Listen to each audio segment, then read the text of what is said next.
Kadang dalam keseharian tidak sedikit takwa ini dikalahkan, ini masuk naik ke atas nafsu ini. Sedangkan nafsu punya hewan. Maka disimbolkanlah kemudian dalam 10 Dzulhijjah kita mesti ini sembelih. Sifat apa yang dominan? Coba lihat kambing. Kenapa kambing kemudian yang dipotong?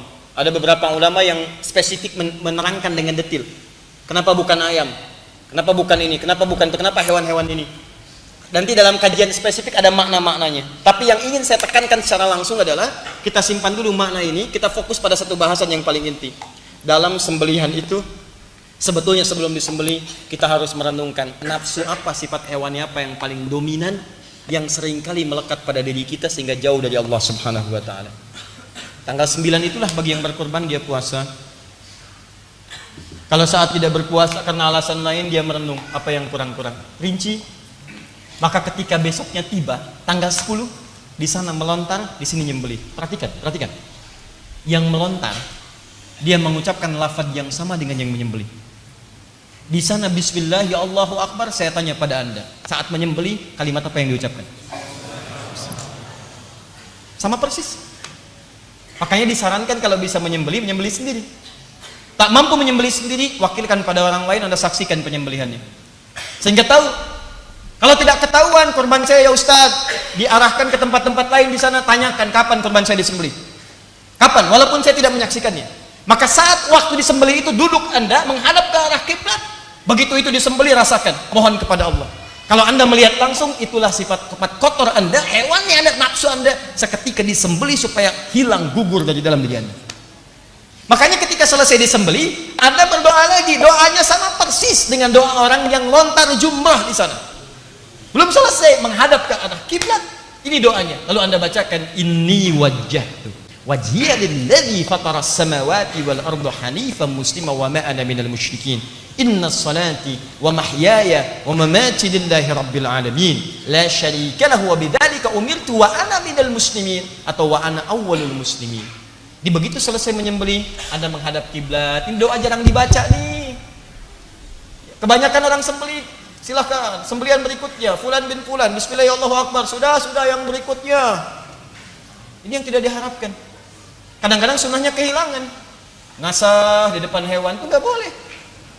Kamu berikutnya ya, gini, nggak boleh. Begitu sudah selesai, kandidat selanjutnya, masya Allah masuk sembelih. Ini makanya orang-orang yang berkorbannya benar, begitu itu disembelih atau dia tidak melihat, dia merasakan, dia berdoa, dia berjanji, saya akan jadi muslim lebih baik ya Allah. Yang kurang-kurang baik sudah disembelih hilang. Ketika ini kemudian dicoret, ditekan, maka ini yang muncul. Kalau takwanya sudah naik, maka ini yang mendekatkan diri seseorang dengan Allah Subhanahu wa taala. Makanya orang-orang diminta ibadah itu seringkali dikaitkan dengan takwa. Silahkan cek, sholat, apa tujuan sholat? Pembuka kalimat sholat di Quran itu takwa dulu. Yang sholat itu cuma orang takwa. Quran surah kedua ayat 2 dan 3. Dzalikal kitabu la raiba fihi hudal lil. Siapa mutakin di sana ayat 3? Alladzina yu'minuna bil ghaib wa yuqimunas shalah. Kenapa ada sholat? Untuk bertakwa. Puasa apa tujuannya? Takwa. Al-Baqarah 183. Ya ayyuhalladzina amanu kutiba alaikumus kama kutiba alal ladzina min qablikum la'allakum taqwa. Haji apa tujuannya? Takwa. Al-Baqarah 197, paling kanan sebelah atas. Al-hajju asyhurun ma'lumat, faman farada fihinna al-hajja fala rafatha wala fusuqa wala jidala fil hajj. Wa ma taf'alu min khairin ya'lamuhu Allah wa tazawwadu fa inna khairaz zadi takwa. Di ibadah itu arahannya takwa. Jadi orang kalau sudah takwa dia dekat dengan Allah. Apa ukurannya? Rajin ibadah. Salatnya senang. Tadi tujuan salat takwa. Jadi kalau ada orang kurban, ba'da kurban enggak susah salat, jamaah susah, ke masjid sulit, itu ada yang salah dalam kurbannya. Pasti keliru. Orang salat itu senang puasa. Enggak harus nunggu Ramadan, Senin puasa, ya, Kamis mampu dia puasa, dia mencoba. Jadi kalau Anda pasca ibadah kurban nggak ada kecenderungan meningkat ibadah, ada yang salah, pasti itu. Pasti. Maka ukuran takwa semuanya ibadah. Dan ini yang mendekatkan dia ke surga. Bahkan kalau lebih hebat lagi, orang takwa punya visi akan kemana dia ke surga ini. Siapa yang ingin masuk surga? Boleh angkat tangan. Baik, alhamdulillah. Tapi tidak semua orang yang pengen ke surga memiliki visi di surga mana dia akan masuk. Antum mau ke surga apa? Tidak setiap orang yang mengatakan ingin masuk surga Firdaus mengeluarkan karakteristik penghuni surga Firdaus. Saya tanya pada antum deh malam ini, yang menginginkan surga Firdaus pernah nggak mengeluarkan dalam Quran keterangan amalan orang-orang penghuni surga Firdaus? Katanya pengen ke sana, tapi Anda tidak mengerjakan amalannya. Bagaimana bisa masuk ke sana? Assalamualaikum, Firdaus bukan? Bukan. Ini bukan. Tuh, keluarkan Quran surah 23 ayat 1 sampai dengan ayat ke-9 itu. Qad aflahal mu'minun alladzina hum fi salatihim khashi'un. Ya, dan seterusnya sampai ulaika humul warithun alladzina yarithunal firdaus hum fiha khalidun. Siapa pewaris surga Firdaus? Orang yang salatnya khusyuk. Maka saat di dunia keluarkan pelajaran salat yang khusyuk.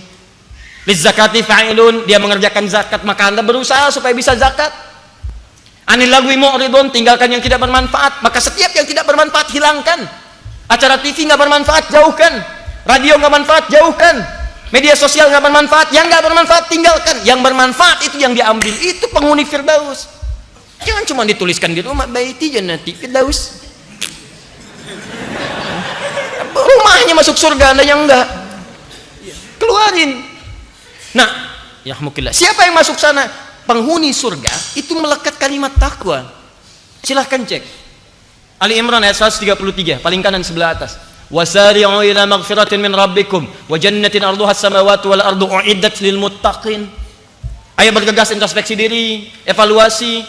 Harus punya cita-cita masuk surga. Ya, kami siapkan seluas langit dan bumi. Bagi siapa? Orang takwa. Quran surah ke-51 ayat 15 sampai dengan 23-nya. Paling kanan pertengahan, ya, sedikit ke atas sampai dengan ke bawah. Innal muttaqina fi jannatin wa uyun.